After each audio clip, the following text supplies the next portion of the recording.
Due to the real estate bubble of 2008, there was a 14% increase in foreclosures within just 2 years. Though foreclosures are down by 26% since 2012, they still continue to take place across the nation. In fact, according to real estate experts, almost 1.4 million Americans foreclosed on their homes or were served default notices on their mortgages in 2013. And when those houses pop up on the market, they tempt buyers with potentially lower prices. I'm here to help you understand, how do foreclosures actually work? What's the difference between buying a foreclosed home, purchasing one at auction, and a short sale? And does the lower price tag justify the value for the money? What is a foreclosure?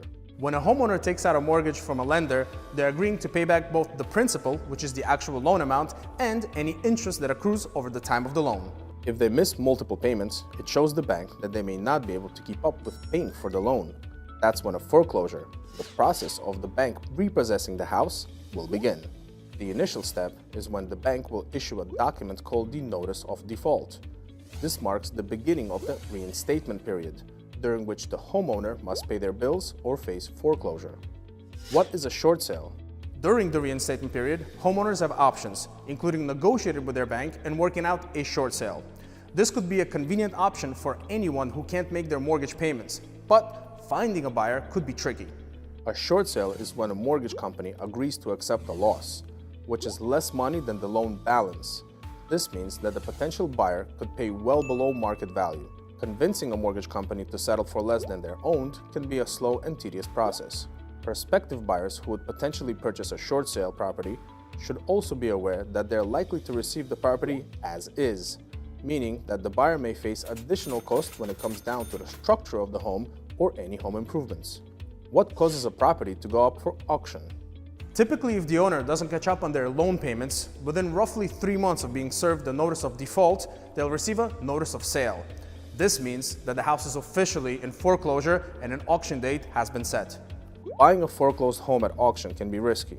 The minimum bid is set by a foreclosing lender, which means that it includes the outstanding loan balance, interest, and additional auction fees. In order to show you're serious, you'll also likely be expected to have at least 10% of the purchase price at hand.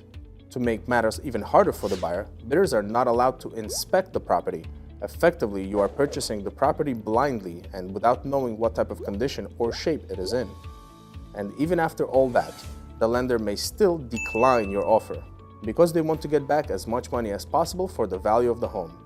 Hence, it is unlikely for the lender to accept the initial offer. When a property doesn't sell at auction, the lender becomes the owner, making it a bank-owned or real estate-owned property. When a property becomes foreclosed, while the price tag may lure buyers in, it is almost guaranteed that the purchase process will be a long and complicated one. While foreclosed properties pop up every once in a while, any potential buyer is highly advised to work closely with their agents and conduct as much research as possible prior to making an offer. This could spell the difference between a good deal or a bad deal. Want more useful information about how to obtain a mortgage or what type of home to buy? Use the link below to download our presentation and subscribe to our channel.